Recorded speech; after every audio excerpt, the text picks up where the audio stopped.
The deepest hole we can't dig is a lie. The sound beneath the earth. They said the microphones picked up screaming, raw, endless, inhuman. 1,000 voices rising through miles of steel and stone. Headlines raced across the world. Soviets drill too deep. Discover hell. People claimed to have heard the tapes themselves, souls wailing in eternal fire. But the truth, as always, was stranger. Because those sounds, those impossible noises were real. Only they weren't cries from the damned. They were the voice of the earth itself, echoing from a place no machine had ever touched. In the early 199s, tabloids from Finland to United States ran the same headline: Soviets drill too deep. Hear the damned. It was irresistible, a Cold War experiment gone wrong, a story that blended science and nightmare. The legend claimed microphones were lowered into a hole so deep it broke through the crust of the planet, and what came out could never be explained. Radio hosts replayed the supposed recordings, a distorted mix of heat hiss, crackling static, and those haunting screams. People believed it because, on some level, they wanted to. They wanted to think we touched something forbidden. In the real story, there were no demons waiting, just silence. Silence so heavy it felt alive. Then, when the instruments came back to life, what they revealed didn't fit any rule the scientists knew. The truth beneath the myth wasn't supernatural. It was scientific and somehow more unsettling, because it shattered everything we thought we understood about the planet beneath our feet. To understand how this myth was born, we have to go back to 197. Back to the Arctic Circle, on a lonely stretch of Russian tundra near the town of Zapolyarny. A place where winter lasts 9 months, where wind whips across barren rock that gleams in the midnight sun. Here, a group of Soviet geologists arrived with cranes, drill towers, and an audacious goal: to reach the Earth's mantle. They called it the Kola Superdeep Borehole.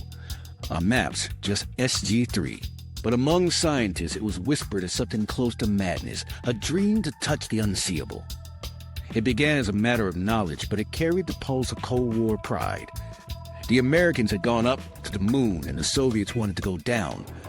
Where the U.S. had Project Moho, an attempt to drill beneath the Pacific Ocean, the USSR would pierce continental crust itself. Geology as geopolitical theater. They said they were going to map the planet's soul. Every meter drilled was a tiny victory, a deeper act of faith and reason. For years, the project felt unstoppable. The drill chewed through rocks older than life itself, spiraling down through the planet's forgotten history. But the lower they went, the stranger the world became. Instruments blinked out, readings contradicted one another, and heat began to surge faster than the math allowed. By 12 kilometers, the Earth had stopped obeying science and started writing its own rules. And that's where the myth began to form. When sensors started detecting noises, when pressure flares roared through narrow shafts, the stories started writing themselves. Reporters fabricated sound tapes. Preachers claimed it was proof of damnation. People wanted something dramatic enough to explain an effort that seemed to defy reason itself. But here's the truth. The screams were seismic echoes, pressure waves ricocheting through fractured stone and molten seams. The hell they heard wasn't religious, it was geological, the raw physics of stress made audible. Yet behind those tremors was something stranger, evidence that the planet's heart didn't look anything like the tidy diagrams in our textbooks. The deeper they drilled, the more apparent it became humanity had no idea what this planet truly was. Every meter was an act of faith against ignorance, and ignorance fought back. At 12 kilometers, they'd hit the boundary, not of hell, but of understanding. The Kola borehole wasn't a descent into the underworld. It was a descent in the mystery. And at the bottom, there was no fire, no abyss, just proof. Proof that even now, after satellites and supercomputers, the Earth remains an alien world hiding beneath our own. A stranger we live on, but still barely know. Section 1. The race to the core. By the early 197s, the planet had become a scoreboard. Everything was competition. Who could fly higher, build faster, go deeper. The Americans had demolished the frontier of space by planting footprints on the moon. The Soviets wanted something new, something even the stars couldn't match. They'd go the other direction. Not upward, but inward. Straight into the heart of the Earth. The logic was both absurd and bold. If space was infinite, so was depth. The deeper you drilled, the closer you got to the planet's creation story. To the oldest rock, the purest heat, maybe even the place where the surface first hardened out of molten chaos 4.5 billion years ago. Beneath the Arctic tundra, the Kola Peninsula became a launch pad for a different kind of exploration. No oxygen tanks, no rocket fuel, just drills, patience, and an almost religious faith and curiosity. 2 continents away, the U.S. was chasing the same dream. Their project, called Moho, was supposed to reach what scientists called the Moho, the theoretical line that divides the crust from the mantle. They picked the Pacific Ocean because under the sea, Earth's outer shell was thinner. Maybe they could cheat depth by starting lower. For a while, it worked. They drilled through water nearly 4 kilometers deep and bit into oceanic crust. It was working science fiction. But the project died in bureaucracy before the drill could touch anything profound. Funding collapsed, departments fought over jurisdiction, and the journey to the mantle became a footnote. The Soviets saw that failure as an opening. They were proud of steel, of endurance, of sacrifice. If the Americans could break the sound barrier, surely Soviet hands could break the planet's shell. The Kola Superdeep Borehole wasn't publicity, at least not mainly. It was obsession. Scientists wanted data, the Politburo wanted prestige, and the Arctic was silent enough for both.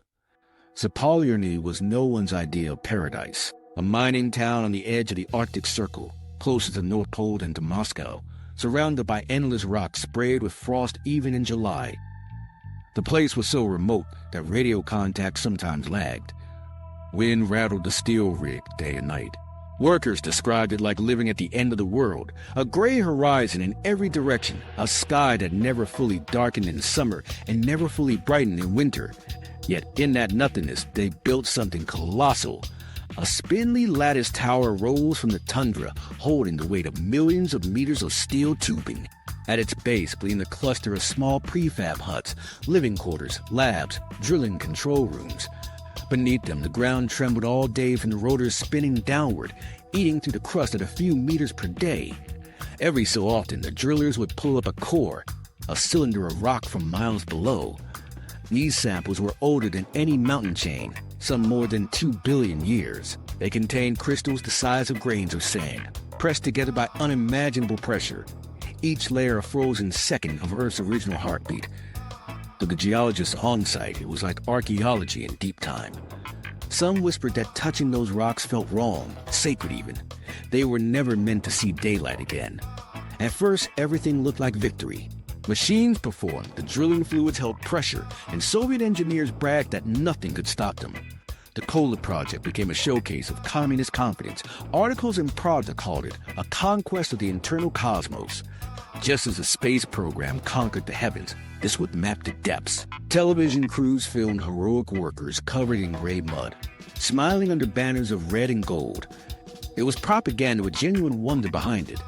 A decade in, they had already broken the world record for depth. Each milestone came with champagne and quiet panic. The deeper they went, the more unpredictable the readings became. Seismic surveys stopped matching their core data. What the instruments claimed to see below didn't resemble what the drill actually hit. It was as if every 1,000 meters erased another assumption. By 1983, while most of the Soviet Empire was flexing missiles and cosmonauts, a small crew on the Kola Peninsula had done something stranger. They'd made a hole so deep the math couldn't follow. Behind their laboratory pride lay a creeping sense of dread, because the farther they pushed, the more the planet misbehaved. No one said it aloud, but inside the dormitory canteen, jokes turned dark. "We're drilling to find Lenin's secret subway." "No," someone would reply, "we're drilling to meet him in person." The laughter was nervous, hollow. You could feel it, an unspoken awareness that machinery and geology obeyed the same rule: both will revolt when pushed too far. The Arctic air carried a metallic tang from the drilling mud. Pipes moaned as they cooled in the polar night. Even during short breaks, the humming in the ground never stopped. The project had become alive in its own way, breathing, straining, vibrating, as if the Earth itself were resisting. It wasn't just science anymore, it was a philosophical experiment written in steel and sweat. How much of nature would reveal itself before shutting us out completely? The deeper they drilled, the slower progress became, inches per day, months lost replacing burnt-out bits. But no one wanted to stop.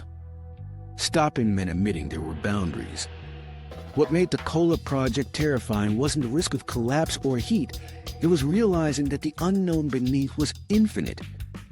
Each measurement broke another certainty, and every core sample whispered the same truth. The planet we stand on isn't stable or knowable, not even close. The drive to keep drilling wasn't just Soviet pride. It was human nature condensed into one whole. We can't stand limits. We can't resist mysteries. The scientists didn't want the glory. They wanted the answer that always sits 1 meter deeper. You could say that the real race was never against America. It was against the end of understanding itself. And as the rig kept turning, as steel bit against ancient rock, something else began to form, not a discovery, but a fracture. The deeper they went, the less reliable the world became. Maps blurred, logic trembled, and curiosity turned into confrontation. This was more than a journey into the earth. It was a journey toward the collapsing edge of knowledge. Section 2, Machines Against the Earth. From the start, the mission looked like triumph written in metal.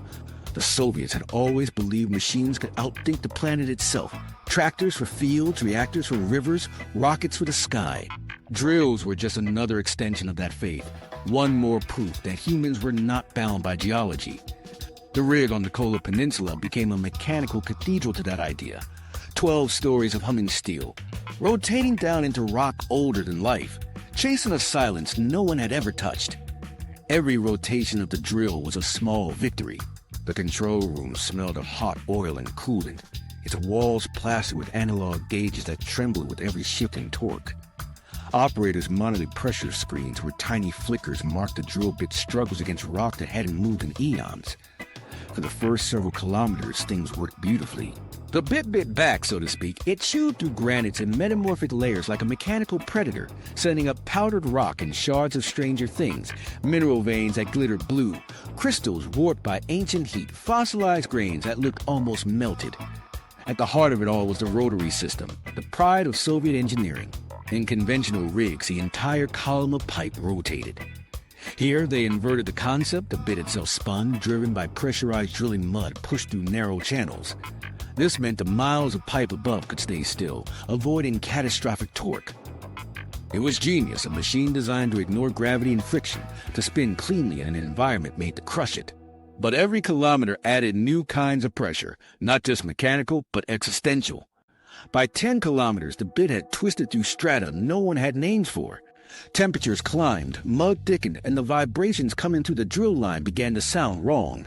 The geophysicists called it harmonic distortion, a polite way of saying that the noise coming from the hole didn't match the math. Sometimes it thumped like a heartbeat. Other times it howled, a low metallic groan that rattled loose bolts in the tower. Engineers joked it was the planet complaining about the intrusion. They doubled down. Reinforced tubing, new alloys flown in from Moscow, specialized grease that could survive a furnace. Each adjustment bought them another 100 meters, but also another failure. Drill bits melted, bearings warped. Once an entire meter-long chunk of pipe twisted itself like licorice and snapped clean in two. They dragged the remnants to the surface, still hot to the touch, and stared in disbelief. They were building miracles that lasted hours before the earth devoured them. Every setback was analyzed, recalculated, made heroic. Soviet reports called the borehole a laboratory of extremes. That was true, but not in the way they meant. Instruments jammed at unpredictable depths. Thermometers gave contradictory readings. Sometimes the sensors reported temperatures 50 degrees too high, sometimes too low. No one knew if the instruments were failing or if the crust itself was playing tricks. Either explanation was terrifying. The physical strain mirrored the psychological one. Drillers worked 12-hour rotations in perpetual twilight. In summer, the sun refused to set. In winter, it barely rose. The entire rig was isolated by storms that could last weeks. Supply trucks arrived late, sometimes half buried in snow. Communication with Murmansk was patchy. Within that isolation, the machine became their only constant companion. Men swore they heard its pulse even in their sleep. They described it as a kind of breathing, a rhythmic pressure you felt through your bones. Each time the rods were pulled for maintenance, the cores told another contradictory story. Instead of predictable granite layering, the geologists found complex metamorphic bands twisted like ropes. The sample smelled faintly of sulfur and wet stone. When cracked open, quartz veins glittered in a way that suggested more than heat. It suggested motion. The deeper layers looked disturbed, churned, as if the crust itself had been kneaded like dough. It didn't match any model. That didn't stop them. The logic of the age was simple. If it resists, build harder machines. At the top of the tower, a red light blinked for rotation, a sound that became the daily heartbeat of the camp. The deeper they went, the thinner the line between equipment and environment became. You couldn't tell if the machine was fighting the earth or becoming a part of it. Bolts loosened themselves. The ground near the rig began to tremble faintly, a kind of sympathetic vibration transmitted from the hole. Locals miles away reported hearing low booms rolling under their feet like distant thunder. Officially, it was dismissed as wind across the tundra. Unofficially, some of the team thought the Earth was answering back. Scientists who had once spoken like explorers now whispered like priests. Every calibration error, every unexpected data point hinted at something neither human nor mechanical, some rhythm buried miles below, older than all tectonic maps. Meanwhile, Moscow issued proud communiques. Technological progress continues at Kola, but in the logbooks the notes grew desperate. Bit replaced. Bearings melted. Temperature off scale. Mud pressure unpredictable. The elegant system had become a guessing game against forces no one could predict. Each meter gained came at the price of broken machinery and sanity. The engineers started giving the drill bits nicknames: Gagarin, Sputnik, Victory, as if naming them could protect them. None lasted long. The deeper ones went, the stranger the failures became. Motors seized without cause. Lubricants evaporated. Once, the entire control console flickered for 20 seconds, showing data from shallower levels, then resumed as if nothing had happened. The scientists blamed magnetic noise. No one truly believed that explanation. They weren't drilling just to fill graphs anymore. It became personal, a test of endurance between human invention and the weight of the world. The pipe extended down like a tether to something both magnificent and hostile. When it moved, the entire rig shuddered like a living thing, groaning at the effort of exchanging secrets with a planet that didn't consent. By late 1982, progress slowed to centimeters per day. Money kept flowing, but patience thinned. The control room was littered with charts no one trusted. Somewhere around that time, a geologist wrote in his notebook, "Each new meter subtracts another certainty." He meant it literally. The readings contradicted one another so often they started calling their own experiments paradoxes. When a piece of failed drill bit was hauled up, fused into a shape no human alloy could hold, one of the metallurgists simply stared at it and muttered, "It's not supposed to melt like this." Not here. The very thing that once felt like triumph, a machine conquering Earth, had turned into an act of stubbornness. They weren't learning anymore, they were insisting. No one wanted to be the one to say stop. Because stopping meant admitting there was something below human reach, and the entire project was built on the denial of that idea. Those final months before the first major stall felt like war. The drillers fought friction, pressure, temperature, and the invisible line between science and madness. Some said they saw steam rise from the drill head, glowing faintly in the midnight sun. Others swore you could hear the metal singing. It wasn't music. It was stress, vibration, and resistance, merging into a chorus that felt almost alive. And somewhere beneath all that, the data began to bend. Seismic readings lost coherence. Thermal gradients climbed beyond predicted curves. The deeper they pushed, the more it looked as if the crust itself was folding inward around the bit, refusing entry. They didn't know it yet, but they were mining the limits of knowledge itself.